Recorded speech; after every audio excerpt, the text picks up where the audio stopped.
काय नेमका विषय होता? राजकीय भेट म्हणायची का? राजकीय भेट नव्हती. मतदारसंघाच्या काही महत्त्वाचे विषय होते. शकुंतला एक्सप्रेस असेल आणि NHचे जे काही राहिलेले अर्धवट कामं आहे, चांदूर बाजार ते परतवाड्या रस्त्यावरचे, बैरमचे, असं एकंदरीत चर्चा झाली आणि मग उसरती थोडी राजकारणावर. कुठले आणखी काही बोलणं झालं काय? बराच वेळ भेट चालली.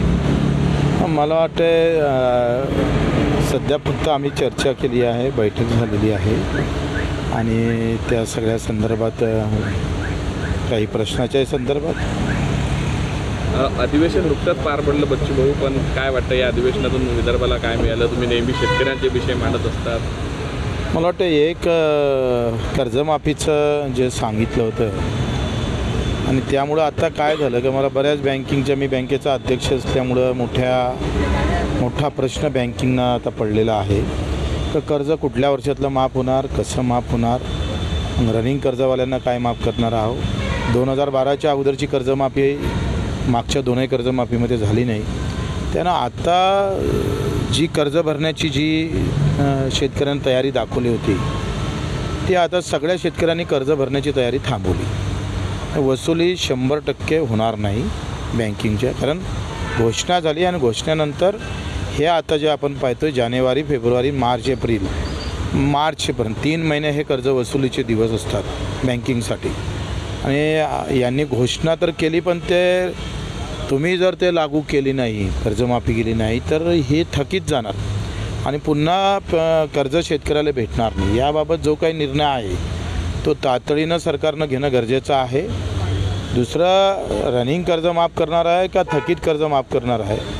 जे मागच्या दोनही कर्जमाफीत बसले नाही त्याच्यासाठी तुम्ही काय करणार आहे, असं स्पष्टता नसल्यामुळं बँकाही डुबणार आणि शेतकरी पण डुबणार, मरणार, अशी एकंदरीत व्यवस्था आहे. याबाबत मुख्यमंत्र्यांनी तातडीनं मला असं वाटतं का स्पष्टता करणं गरजेचं आहे. ते केली नाही तर आम्ही जमलंच तर 7 तारखेला आंदोलन करू. भाऊ, पराभवानंतर तुम्ही गडकरी यांच्या भेटीला आले, ॲक्शन मोडमध्ये बच्चू कडू आले असं म्हणते.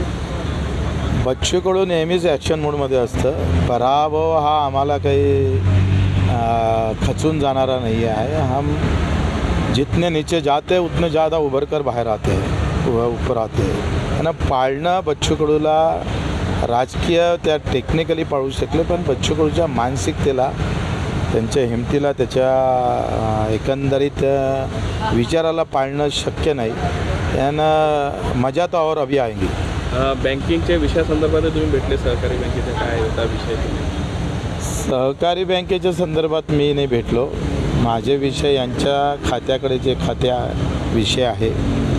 दुसरं आपण पाहतोय का शकुंतला एक्सप्रेसचं 75% आता सर्वे पूर्ण झाला, डिझाईन पूर्ण झाली आणि ती फार जुनी अशी रेल्वे लाईन होती, ती ब्रॉडगेज झाली पाहिजे. आणि दुसरं काही पुलाचं होतं. किनले मिलच्या बाबतीत पण आम्ही टेक्स्टाईल बंद आहे, 23 मिल बंद केल्या केंद्र सरकारनं. त्याच्यामुळे प्रचंड बेरोजगारी वाढलेली आहे. त्यावर चांगला निर्णय केंद्र सरकारनं एक तर स्वतः चालवाव्या, नाहीतर एक चांगला सुकर मार्ग ज्याच्यातून कामगाराचं जे काही मरण आहे, 3 महिने झाले कामगारांना पगार नाही आहे, 15 आत्महत्या झाल्या पण त्याच्यावर कारवाई होत नाही.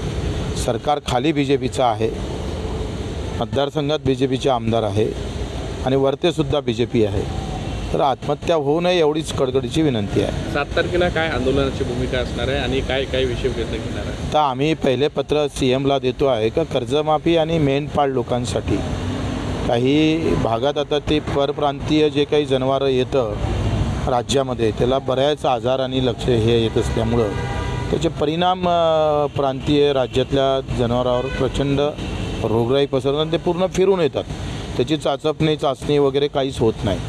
आणि मग त्याचा आम्ही एकंदरीत जेव्हा अभ्यास केला ते मृतकाचं जे काही आहे जनावरं मृत्यूचं प्रमाण खूप वाढतं, कारण येणारं परप्रांतीय जे काही जनावरं येते आहे ते सगळे रोग घेऊन येतात आणि त्याचे परिणाम स्थानिक जनावरांवर खूप मोठ्या प्रमाणात पडतं आणि ते पशुधन पूर्ण धोक्यात येतं आहे.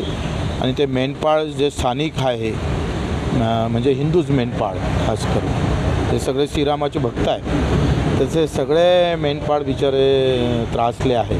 तर त्या संदर्भात त्यांचं निवेदन मला प्राप्त झालं. ते आणि कर्जमाफीच्या बाबतीत जमलंच तर 7 तारखेला आम्ही आंदोलन करू. मुख्यमंत्री यांना भेटणार, उपमुख्यमंत्री शिंदेंना भेटणार विषयाला? मला वाटतं भेटण्यापेक्षा आम्ही पत्र देऊ आणि त्याच्यावर चर्चा करू, ते काय म्हणते तर करू. बच्चू कडूची मूळ ओळखच आंदोलन राहिलेली आहे. पुढच्या काळात असेच आक्रमक आंदोलन पाहायला मिळेल. लोकांना आमदारकीपेक्षा बच्चू कडू आंदोलक जास्त प्रसन्न आहे, म्हणूनच तर फाडलं असेल.